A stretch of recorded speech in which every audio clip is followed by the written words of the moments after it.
Welcome to the Castle Connection. My name is Jarod Claybourn. I am your principal, and I am joined by Mrs. Rachel Ravior, our vice principal, and we are here to talk about a cell phone-free campus at Sterling High School. So we're going to go over a few things, but it is true.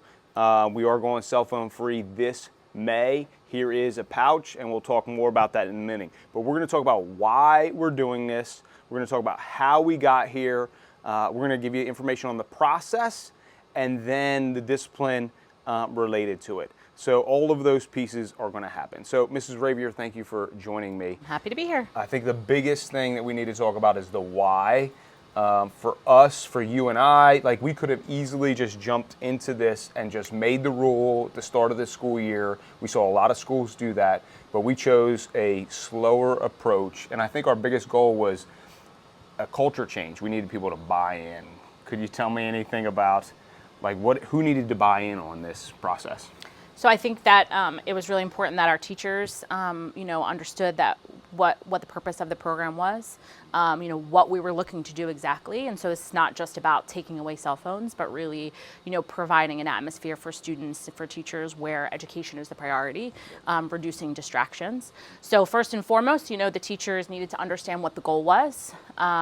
And then, eventually working with the students. So we've done a lot of work this year, working with our teachers, having lots of conversations, reading books, and really trying to get to the greater understanding of, what the cell phone does in the school environment and what we're hoping to make changes about. Yeah, great. I'm glad you talked about it's not just about the cell phone, right? The Yondr Pouch and the people from Yondr would tell you that this pouch is not the solution, right? It's a culture, and then it's a how well and effectively we can put forth our policy and enforce it.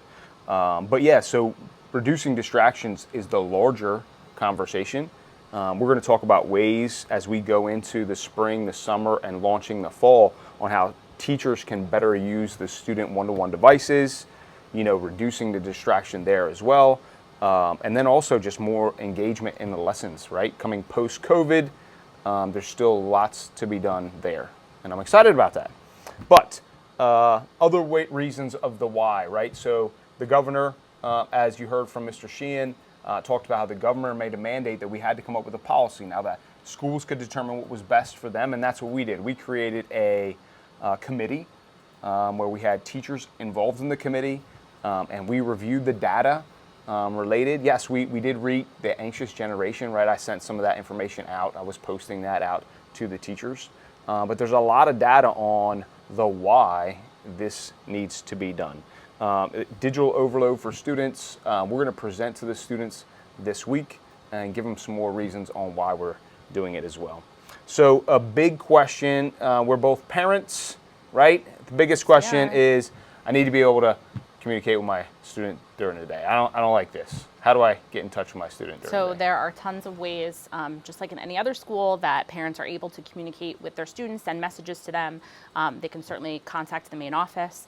We have it fully staffed from bell to bell to be able to respond to parent inquiries and also to get messages to students. Student guidance counselors are always available. There's always ways that you can contact the school and you can get messages to families can get messages to their students. And also we also send messages out to families to kind of keep them involved in what's going on throughout the day. So I don't think that parents need to be especially concerned about contacting their child during the day. If there's something that's really important that a student needs to know, we'll get that message to them. But again, we want to try to keep that to what's really important, right? So sure. we don't want our students distracted during the day, and so we're hoping that those communications that come through the office are really, really important for students to know.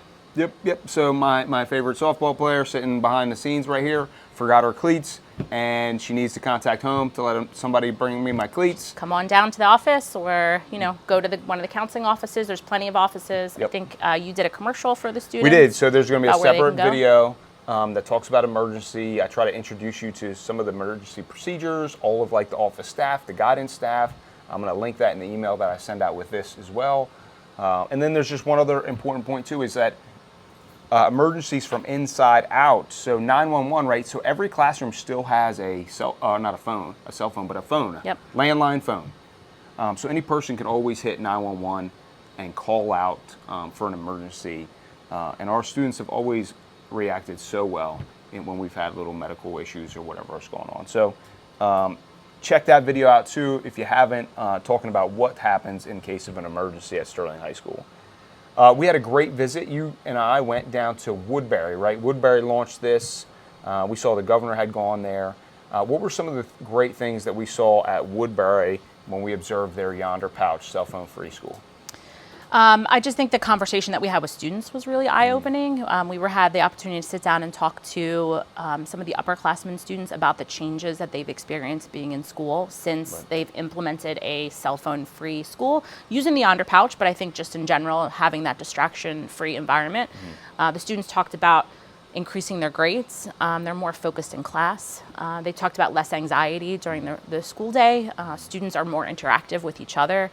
They can go into the cafeteria and they can sort of have that social interactive experience without you kind of worrying, what's going around, what the buzz is around the school.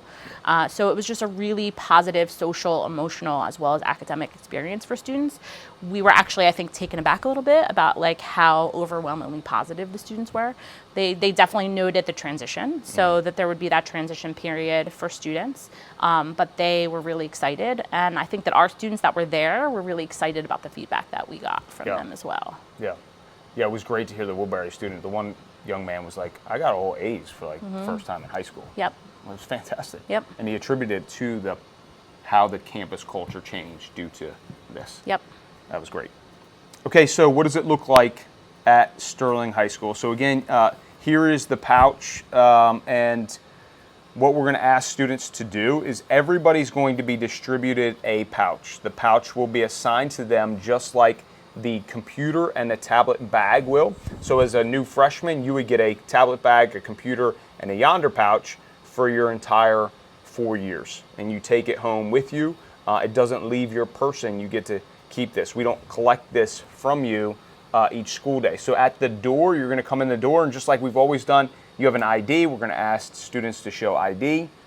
Currently, they can still show their digital ID on their phone, and then it goes in the pouch, and then they lock it right in front of us. So they don't need a device to lock it. They just have to push the button in, and then it's in there locked. Then they take this with them. They can put it into their tablet bag. They can choose to put it in their locker if that's what they want to do, but then they have this with them throughout the day. So then at the end of the day, when it's time to go, we will have wall-mounted magnets in various locations. The wall-mounted magnet will be there available. And then there is a handheld one that some administrators or staff will have. And then they'll just come to the magnet and they will press and it will unlock. They'll be able to access their phone. So again, they'll take that Yondr Pouch and the phone with them every day. And that's how it will look. Students that are AM, PM wheel, we have a procedure for them. The privileged seniors that have off-campus lunch, they'll be able to unlock as they leave, and then they can lock back up when they come back onto campus. So it'll take a couple days to get used to it, and we'll grant some leniency for students coming in late. But the big thing is we're asking students to bring their phone, put it in the pouch, take their pouch with them.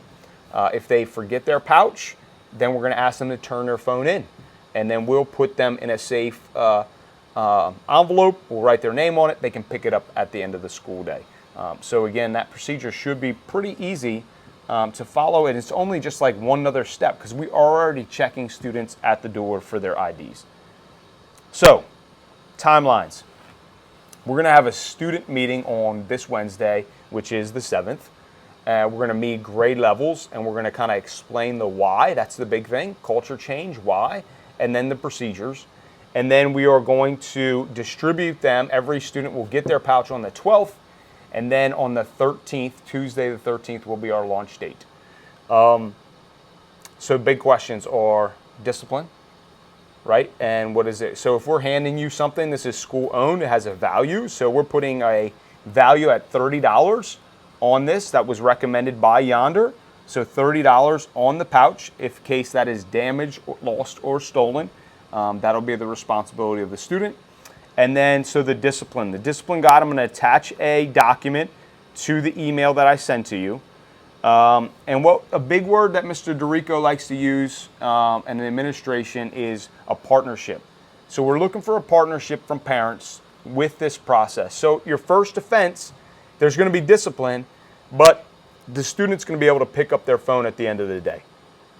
Second offense, if it occurs where we're found with a phone or using the phone in school, then students, you're going to look at an in-school suspension and parents required to pick up the phone. Now the office is only open after school until 3 o'clock. So that's going to be inconveniencing to parents, and we do apologize for that. But again, we're looking for that partnership. At the third offense, then we need to have a larger conversation because you're just not on board with what we're looking to do here at Sterling High School and the culture. And then as we go from this is our soft launch. It's not really a soft launch. It's pretty hard, right? The seniors were just arguing with me today, why do we have to do it?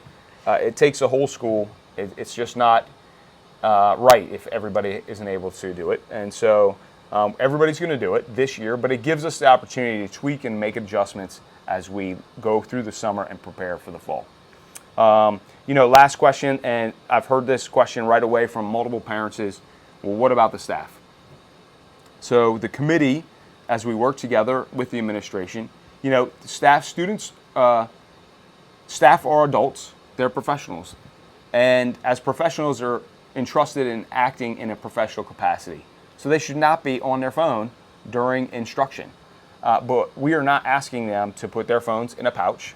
We're asking them to be professionals, keep it away, and use their judgment and discretion. If it's an issue ever, then we're, of course, are going to address it. But last Friday, we just had we shared all this information with our staff as a whole. And what I was really thrilled by is that our teachers led that.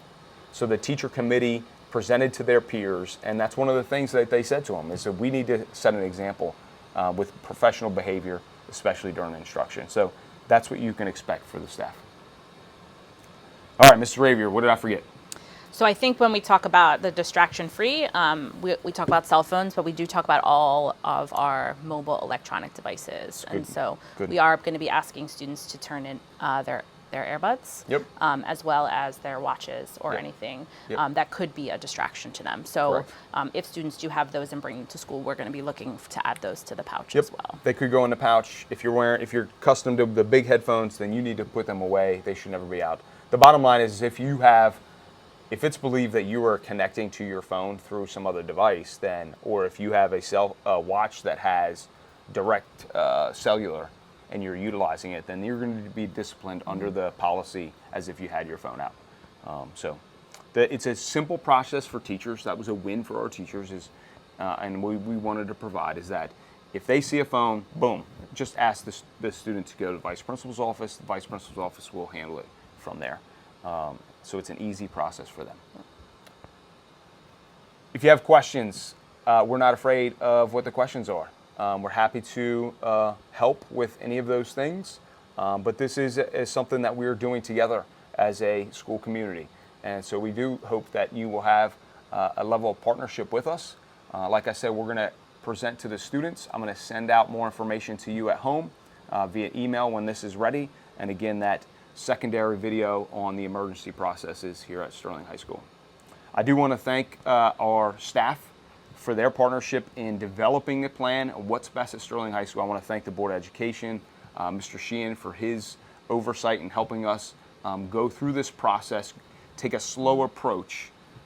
Although this might feel abrupt for you, it hasn't been. This has been a conversation for over a year now in the different details and the homework we've done to make sure we found the right fit for what's best for us. Okay, so that's it for this episode of the Castle Connection. It's all about a cell phone-free environment while we reduce distraction at Sterling High School. I thank Mrs. Ravior for joining me. For having me. It is May, and blessings to the seniors as they finish out all of the fun things. We had a safe prom, and we're hoping for a safe end of the year. Have a great day, and as always, Go Knights. Go Knights.